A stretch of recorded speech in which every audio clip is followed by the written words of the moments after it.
Hi guys, Scott Ludwig with the TFC. Thank you for subscribing to our video newsletter. A couple things we're going to talk about today. First off, we got a little teaser with some spring weather yesterday, and I hope you guys are taking advantage of that. We have a lot to offer in this area.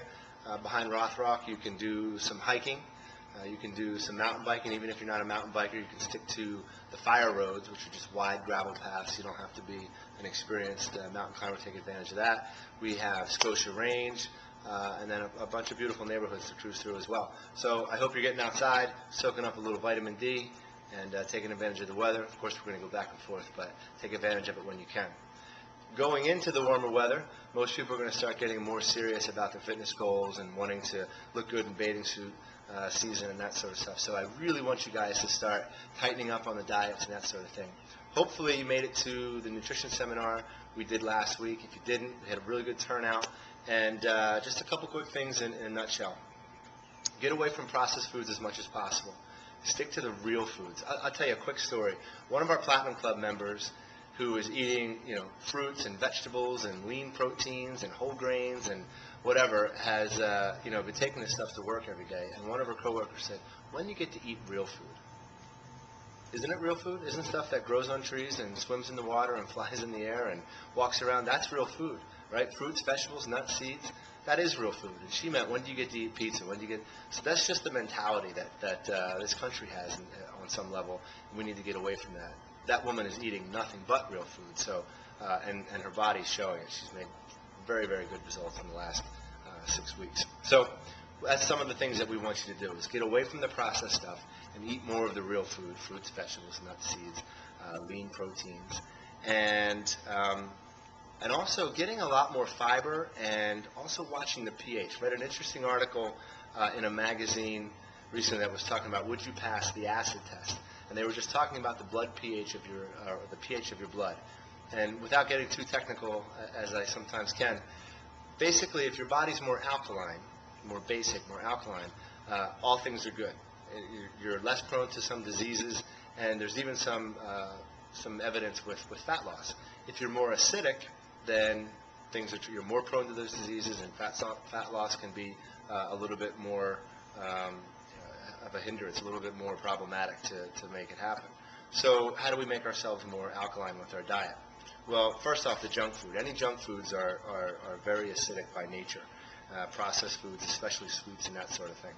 But interestingly, fruits are not. Fruits are very alkaline. They make the blood, they create an alkaline response. So fresh fruits and vegetables. Protein does create an acid response, so you need some obviously, but you don't need a ton of it. And even wheat products create an acid response, so we want to be careful with those. So if you're looking at like a dinner plate or like a lunch plate, one way that's easy to think about it is take your circle, which is your plate, cut it in half. Half that plate should be fresh fruits and vegetables. Ideally, if they could be raw, that would even be better. We need all those live enzymes, all those vitamins and minerals are intact. They haven't been cooked out. But if they can't be, still half the plate fruits and vegetables. Then on the other half, cut that in half again. So you've got 1/4 of the plate would be your lean protein, your chicken breast, occasionally salmon, stuff like that. Very good for you, a little higher in fat, but good for you. And then that other 1/4 can be the starch if you have it at that meal. So your brown rice or your potato or something to that effect. So that's one way to look at at least your lunch and dinner plates. So that's for pH. More fruits and vegetables, a little bit less protein. Watch some of the starches, particular wheat breads. You put yourself more into an alkaline situation. Fiber is another thing. There is umpteen benefits to eating higher fiber diets, which is lower heart disease, lower body weight, less body fat, more weight loss, feeling full so you don't have to worry about portion control as much. And we want you to get those from whole food sources as much as possible.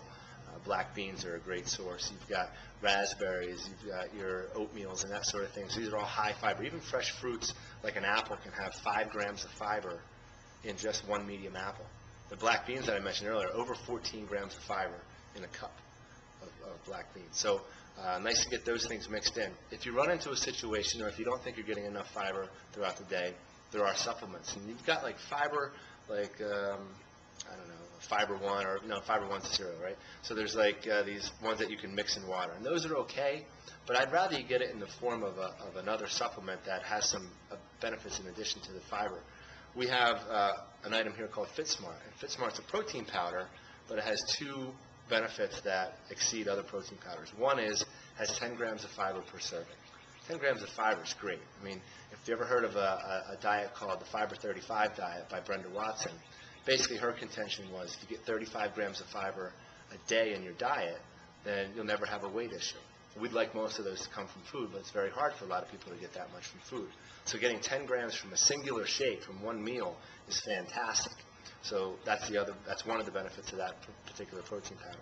Secondly is that powder is undenatured whey. So we all heard of whey protein, but undenatured means it's pasteurized, but it's not pasteurized at a temperature that broke it down chemically, that broke down its chemical structure. Well, what does that mean? Well, when whey protein hasn't been denatured, it has benefits to our body. Mainly is it raises glutathione levels. And again, I try not to get too technical, but let me put it this way. If you have high glutathione levels, less disease. Less disease, more detoxifying of the body. If you have low glutathione levels, then you're more prone to those things. Your body's not able to detoxify cigarette smoke, pollution in the air, exhaust fumes, chemicals that are in the water. All that stuff are in our body and doing harm potentially, where if our glutathione levels are high, we kind of mop that stuff up. It's an antioxidant that actually recycles other antioxidants. It'll take, let's say vitamin C has grabbed onto some exhaust fumes from a car. Now that vitamin C, that particular molecule of vitamin C can't do anything anymore. It has its job done. So now what it does, it can give it off to glutathione and then go get another. And so glutathione can then get rid of it through the body. So it's nice. And the only place that we get ample amounts of undenatured milk protein would be from raw milk. And although you can get it in this area, a lot of people are a little skeptical about it, and that's fine. But so the question is, how many of us are drinking raw milk, and how much of it? Not many of us, and not much of those who are. So this is a great way to get it without having any of the worries that may come with raw milk. So that's the benefits of that. We wanted to talk about, we are less than a month away from our outdoor program starting, which we've had such good response the last few years doing it. People get excited. It's definitely different than inside. It's just as good in my opinion, but it's good in a different way.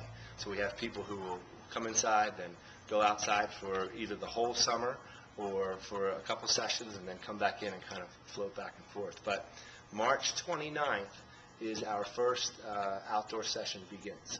So hopefully if you're itching to get outside and you're that kind of person who is okay with working outside, rain or shine at 5:45 a.m., you'll be able to join 20-some other people out there for that.